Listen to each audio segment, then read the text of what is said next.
আসসালামু আলাইকুম। আশা করি আপনারা অনেক অনেক ভালো আছেন। আপনারা অনেকেই আপনাদের কমেন্টে জানিয়েছেন দিনলিপি লেখা নিয়ে। তা আসলে এই দিনলিপিটা মানে কি বলবো, এত সহজ একটা বিষয়, আমি একটু ইতস্তত ছিলাম যে আসলে দিনলিপিটা লিখবো কিনা। তো তারপর আপনাদের অনুরোধে আজকের এই ক্লাস টিউটোরিয়ালটা দিলাম, দিনলিপি কিভাবে লিখতে হয়। আসলে দিনলিপি লেখার ক্ষেত্রে আমাদেরকে মানে কোশ্চেনের মধ্যে একটা কনফিউশন থাকে, সেটা হচ্ছে মানে দিনলিপি বলতে আমরা কিন্তু বুঝি হচ্ছে কয়েকদিনের রোজনামচাকে বলে আমরা হচ্ছে দিনলিপি যখন কোশ্চেন লিখতে দেয়। কিন্তু মানে ইন্টারমিডিয়েট পরীক্ষার মধ্যে আমরা দেখা যায় একদিনের একটা দিনকে কেন্দ্র করেও কিন্তু দিনলিপি লেখা হয়, যে তোমার মানে কলেজের রেজাল্টের দিন বা কলেজের প্রথম দিন, এই জিনিসগুলো কিন্তু একটা দিনলিপি। আর আমরা যেহেতু মানে হচ্ছে মানে অনেকেই দিনলিপি লিখি না বা ডায়েরি লিখি না, যার ফলে আমাদের এই লেখাটার মধ্যে মানে কিছু ফরম্যাটে ভুল থাকাটা স্বাভাবিক। সেই ভুলগুলো দূর করার জন্যই কিন্তু আজকের আমার ক্লাস টিউটোরিয়াল আয়োজন। আশা করি আপনারা পুরোটাই দেখবেন। তো শুরু করে আসলে দিনলিপি, এই দিনলিপিটা আসলে মানে দুইভাবে লেখা যায়। একটা হচ্ছে কয়েকদিন মানে মানে অনেকগুলো দিনের দিনলিপি একটা দিনলিপি, আরেকটা হচ্ছে বিশেষ দিন মানে একটা বিশেষ দিনের দিনলিপি। দুটোই কিন্তু আমাদের সমাজে প্রচলিত রয়েছে। এখন এই দিনলিপিগুলো বা বিশেষ দিনের দিনলিপিগুলো লিখতে গেলে বা কয়েকদিনের দিনলিপিগুলো লিখতে গেলে আপনাকে কয়েকটা বিষয় অবশ্যই মনে রাখতে হবে। তো প্রথমেই আমি বলি, এই কয়েকদিনের দিনলিপির জন্য আপনাদের সবচেয়ে ভালো হয় একটা জিনিস ফলো করতে, সেটা হচ্ছে জাহানারা ইমামের ৭১-এর দিনগুলো। এটা নিশ্চয়ই দেখেছেন আপনারা, ৭১-এর দিনগুলি এই মানে এসএসসির মধ্যে আপনারা যেটা পেয়েছেন, এই জিনিসটা আপনারা দেখলে কিন্তু সবচেয়ে ভালো হয়, এই মানে কয়েকদিনের দিনলিপিটা কিভাবে লিখতে হয়। তো দিনলিপি লেখার সিস্টেম কি, প্রথমেই মনে করেন তারিখ, যেমন আমি দিলাম 20 মানে 20/2/18, ঠিক আছে। তারপর আপনি এখানে লিখলেন রবিবার, কথার কথা, বাস। এরপর আপনি মনে করেন ন্যারেটিভলি খুব সর্বোচ্চ 6 লাইন বা 5 লাইন বা 5 লাইন বা 6 লাইনের মধ্যে আপনি একটা দিনের শেষ। যদি আপনাকে পরীক্ষায় দেওয়া হয় কি যে তোমার মানে ছাত্র জীবনের কয়েকদিনের দিনলিপি লেখো, তাহলে আপনি এই জিনিসটা ফলো করবেন যে এক একটা ডের সাথে 5, 6, 7 লাইনের বেশি আর লিখবেন না। 6, 7 লাইনের বেশি, মিনিমাম 3 দিন বা 4 দিনের কথা দিতে হবে। আপনাকে অবশ্যই তারিখ ঠিক রাখতে হবে এবং বার ঠিক রাখতে হবে। সুতরাং আমি এখানে 20 তারিখ যদি রবিবার দিই, এখন আপনি যদি 24 তারিখ দেন, তাহলে কিন্তু সেটা বৃহস্পতিবার হবে। ওইভাবেই কিন্তু আপনাকে কিন্তু মানে মানে তারিখ মেনটেন করতে হবে। সুতরাং দিনলিপির ক্ষেত্রে যে জিনিসগুলোর ক্ষেত্রে আপনারা সতর্ক করতে হবে, সেটা হচ্ছে নাম্বার 1, 1 নম্বর হচ্ছে তারিখ ও বারের ব্যাপার। যদি কয়েকদিনেরটা হয়, তারিখ ও বার, এই জিনিসটা সবচেয়ে প্রথম জিনিস মনে রাখতে হবে। তারিখ ও বারের ব্যাপারে আপনাকে কি করতে হবে, সচেতন থাকতে হবে। 2 নম্বর হচ্ছে আপনাকে অবশ্যই কমন কথাগুলো বাদ দিতে হবে। কমন কথা বাদ দিবেন।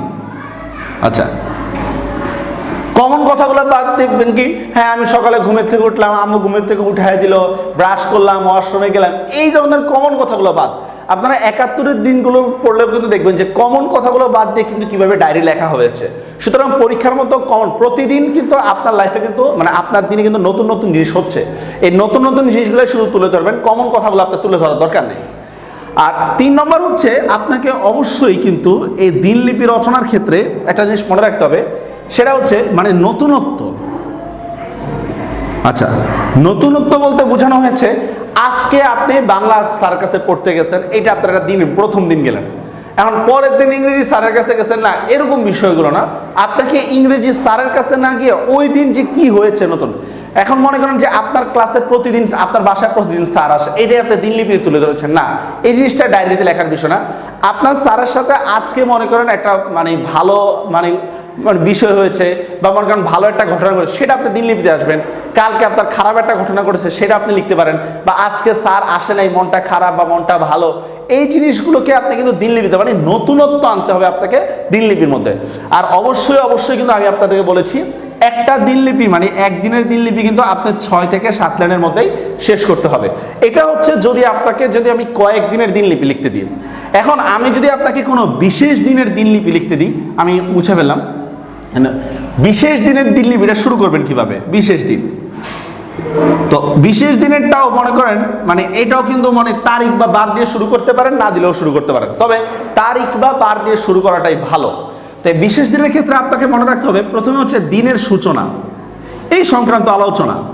আচ্ছা, দিনের সূচনা কি, কথার কথা আপনি কলেজের প্রথম দিন নিয়ে দিনলিপি লিখলেন, তাহলে দিনের সূচনা কি, মানে আমি এখানে মানে যে জিনিসগুলো আসতে পারে সেটা হচ্ছে ঘুমের বিষয়টা, তারপর হচ্ছে নাস্তার বিষয়টা, তারপর হচ্ছে আপনার বাবা মার দোয়ার বিষয়টা। তো এটা একটা দিনলিপির মধ্যে অবশ্যই আসতে পারে, দোয়ার বিষয়টা, যে বাবা মার কাছে গেলাম, এই হলো সেই হলো। এরপর হচ্ছে মানে কলেজ বিশেষ দিন, মানে আমি বললাম যে কলেজের প্রথম দিন। এরপর মনে করেন যে কলেজের প্রথম মানে কলেজে যাওয়ার মুহূর্তটা, যাওয়ার ঘটনা, কলেজে যাওয়ার ঘটনাটা কিভাবে ঘটছে, আপনি কিভাবে গেছেন, কাদের সাথে দেখা হয়েছে। তারপর মনে করেন যে কলেজের ক্লাসগুলো নিয়ে আপনি লিখলেন যে আজকে এই স্যারদের সাথে দেখা হয়েছে, এই স্যার আমার খুব ভালো লেগেছে, এই স্যার। তারপর হচ্ছে মনে করেন দিনের শেষ বা সমাপ্তি, এটা দিনের শেষও হইতে পারে বা কলেজের শেষ হইতে পারে। আর লাস্টে হচ্ছে দিনের শেষ। আমার কথাটা একটু আবার একটু ভালো করে বুঝে নেন। সেটা হচ্ছে প্রথম হচ্ছে দিনের সূচনা, সেটা হচ্ছে আমি ঘুম থেকে একটা এক্সাইটমেন্টে ছিলাম, আমার কাছে মানে কলেজে যাব আজকে, আমার এই সেই ইত্যাদি, নাস্তা খেতে পারতেছিলাম না, এই হচ্ছিল সেই হচ্ছিল ইত্যাদি। তার বাবা মার থেকে দোয়া নিয়ে বের হলাম, এই জিনিস হচ্ছে দিনের সূচনা, এটা দিনলিপির সূচনা না। এবার কলেজে যাওয়ার ঘটনাটা কিভাবে গেছেন, বাবা নিয়ে গেছে, কলেজে গেট দিয়ে ঢুকার সময় আজকে আমার এই মনে হয়েছে, আরো দেখলাম যে অনেকে এসেছে, বিভিন্ন প্রান্ত থেকে বিভিন্ন ফুল ইত্যাদি ইত্যাদি, যেগুলো আমরা তোষামোদে বলি। কলেজের ক্লাসগুলো কেমন লেগেছে, আপনার মনে করেন যে অমুক স্যারের ক্লাস খুব ভালো লেগেছে, অমুক স্যার এই শিখাইছে, এটা একটা দিনলিপির একটা অংশ।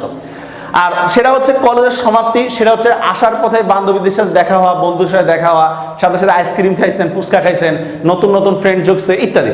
এরপর হচ্ছে দিনের শেষটা কেমন, যে মনে করেন যে আজকে আমার মানে জীবনের একটা বড় একটা দিন, আমি আশা করি প্রতিদিন এই কাজগুলো করব, তো আজকে এই হয়েছে, বাবা মার কাছে আমি রিপোর্ট দিছি, বাবা মা আমার কাছে জিজ্ঞেস করতে চাইছে, রাতে ডিনারে মানে খাবারের সময় আমরা আলোচনা করেছি। তো এই বিষয়গুলো হচ্ছে একটা দিনলিপিতে তুলে ধরা হয়। তো প্রত্যেকটা ঘটনা যখন প্রেক্ষাপট ভিন্ন হবে তখন কিন্তু প্যারা আকারে হবে, একসাথে বর্ণনাত্মক না হওয়াটাই বেটার। তবে দিলেও সমস্যা নেই, প্যারা আকারে দিলে সেটা সুন্দর দেখা যায়, তখন আপনাদের বিশেষ দিনের বিশেষ কাজগুলো কিন্তু ফুটে ওঠে। তো আশা করি দিনলিপি সম্পর্কে আপনাদের কিছুটা হলেও ধারণা হয়েছে। আসলে এক একজনের দিনলিপি লেখার সিস্টেম ভিন্ন, এগুলোর কোনো মানে একদম পুরো স্বতঃসিদ্ধ নিয়ম ওরকম না, আপনি যেভাবে লেখেন সেভাবে রাইট, তবে গুছিয়ে লিখতে পারলে নাম্বার বেশি পাবেন। তো পরবর্তী কোনো ক্লাস টিউটোরিয়ালে আবার দেখা হবে। আল্লাহ হাফেজ।